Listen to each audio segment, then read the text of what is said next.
Hello everyone, welcome to the commerce achiever platform. इस video के through हम continue कर रहे हैं इनकम टैक्स में chapter capital gain. Topic exemptions चल रहे हैं। हमने ऑलरेडी कुछ एग्जेम्पशंस को डिस्कस कर लिया है। इस वीडियो के थ्रू हम कवर करेंगे एग्जेम्पशन अंडर सेक्शन 54B। ठीक है, 54B किसे डील करता है? ये डील करता है आपका transfer of urban agriculture land. ठीक है, इस एग्जेम्पशन को डिस्कस करने के बाद हम आपको रिकॉल करा देंगे जो एग्जेम्पशन था सेक्शन 10 सब क्लॉज 37 में, जो कि हमने एग्जेम्पशन चैप्टर में कवर किया था। उसको एक बार मैं रिकॉल भी कराऊंगी, but after dealing with this exemption. ठीक है, ठीक है। तो ये जो सेक्शन है, सेक्शन 54B, ये डील करता है कि आप जब इन्वेस्टमेंट कर रहे हैं किसी एग्रीकल्चर लैंड में, ठीक है, जो भी आपको एग्रीकल्चर लैंड को सेल करने से आपने फिर उसको एग्रीकल्चर लैंड में इन्वेस्ट किया है। ठीक है, तो किसके ऊपर ये एप्लीकेबल होता है? ये एप्लीकेबल होगा आपका इंडिविजुअल एंड एचयूएफ के केस में। ठीक है, कौन सी एसेट ट्रांसफ़र करेंगे आप इसका बेनिफिट लेने के लिए? आपको जो ट्रांसफ़र करनी है वो करनी है अर्बन एग्रीकल्चर लैंड आपको ट्रांसफ़र करनी है, जो कि यूज़ भी एग्रीकल्चर पर्पस के लिए हुई होनी चाहिए। ठीक है, किसी और पर्पस के लिए नहीं। तो यूज़ जो है वो भी एग्रीकल्चर पर्पस के लिए होना चाहिए। वो यूज़ जो है आइदर एसएससी खुद कर रहे हो उसका, ठीक है, या उसके पेरेंट्स कर रहे हो उस लैंड का यूज़, या वो एक एचयूएफ का पार्ट हो। ठीक है, तो ये जो यूज़ है, ठीक है, अर्बन एग्रीकल्चर लैंड का जो कि एग्रीकल्चर पर्पस के लिए यूज़ होना चाहिए, ये कम से कम 2 years तक यूज़ होना चाहिए prior to the date of transfer. ठीक है, डेट ऑफ ट्रांसफ़र के 2 साल पहले थे ये एग्रीकल्चर लैंड के लिए यूज़ होना चाहिए, एसएससी के द्वारा या उसके पेरेंट्स के द्वारा या एचयूएफ के थ्रू। ठीक है, तो ये हमारी एसेट है, ये ट्रांसफ़र होगी। ठीक है, चलिए आगे देखते हैं।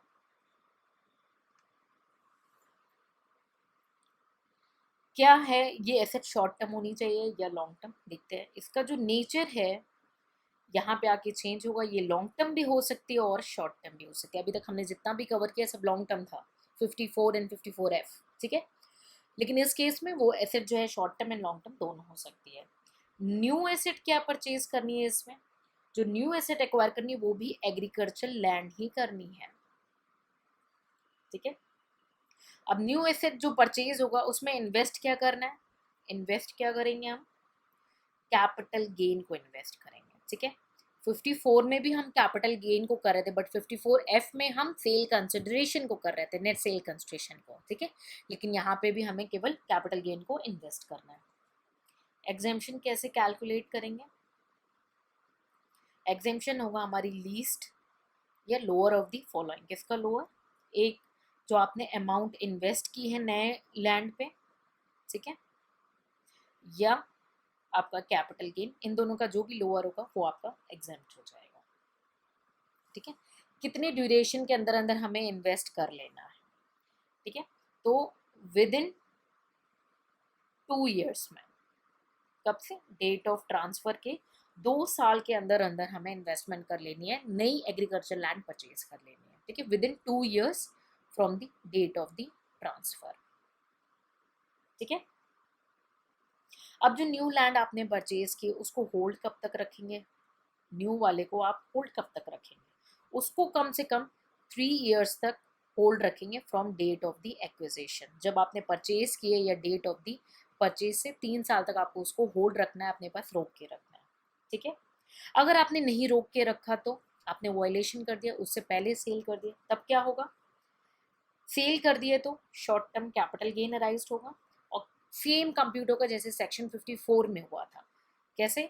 आपका जो सेल कंसिडरेशन है नए प्रॉपर्टी को, नए लैंड को सेल करने से, less cost of acquisition, less जो आपको एग्जेम्पशन मिली थी अंडर सेक्शन 54B, वो एडजस्ट हो जाएगी और बैलेंसिंग आपका शॉर्ट टर्म कैपिटल गेन आ जाएगा 54F की तरह। ठीक है, इसको पहले ड्रामेटिकली समझ लेते हैं, उसके बाद हम आपको रिकॉल कराएंगे exemption under section 10 sub clause 37 को। ठीक है, ठीक है। हमारी एक लैंड है, ये एक हमारी एग्रीकल्चर लैंड है। ठीक है, ये लैंड या तो इंडिविजुअल के हाथ में है या एक एचयूएफ की है। ठीक है, ये लैंड जो है वो अर्बन एरिया में है। ठीक है, इसका यूज एग्रीकल्चर पर्पस के लिए हो रहा है। कौन कर रहा है? या तो एसएससी कर रहा है, या उसके पेरेंट्स कर रहे हैं, या वो एचयूएफ यूज हो रहा है। ठीक है, और ये जो यूज है, ठीक है, कम से कम 2 years के लिए यूज होनी चाहिए एग्रीकल्चर लैंड। कब से? From the date of the transfer, यानी अब जब ये सेल करेगा या किसी प्रकार के ट्रांसफर करेगा, इसका जो डेट है उससे 2 साल पहले तक कम से कम ये यूज होनी चाहिए एग्रीकल्चर पर्पस के लिए बाय एनी ऑफ देम। ठीक, ये जो एसेट है ये हमारी शॉर्ट टर्म भी हो सकती है और लॉन्ग टर्म भी हो सकती है, कुछ भी हो सकती है। ठीक है, और इन्वेस्ट किस में करना है? फिर से हमें परचेज जो करना है, अब आप हमें जो परचेज करना है वो है एग्रीकल्चर लैंड ही। ठीक है, लेकिन यहाँ पे रूरल और अर्बन की कंडीशन साइलेंट है, कुछ मेंशन नहीं किया हुआ है। ठीक है, ये अभी साइलेंट है। ठीक है, तो आपने क्या किया? परचेज कर लिया एग्रीकल्चर लैंड पे।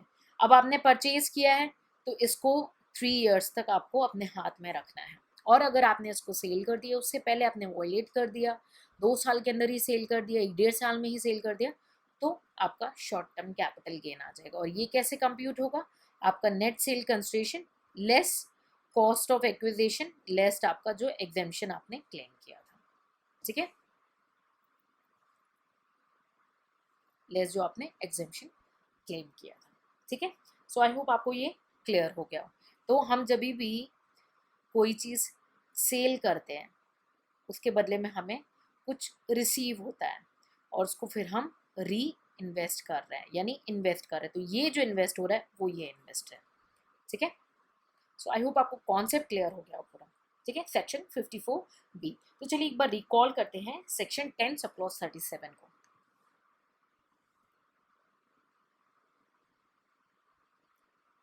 ये भी एग्जेम्पशन था, ये भी एप्लीकेबल था इंडिविजुअल और एचयूएफ में। ये डील किससे करता है? ये non taxability of the agriculture land में in case of compulsory acquisition. ठीक है, कंपलसरी एक्विजिशन क्या था? तो किसके किसके ऊपर है? इंडिविजुअल और एचयूएफ के लिए था।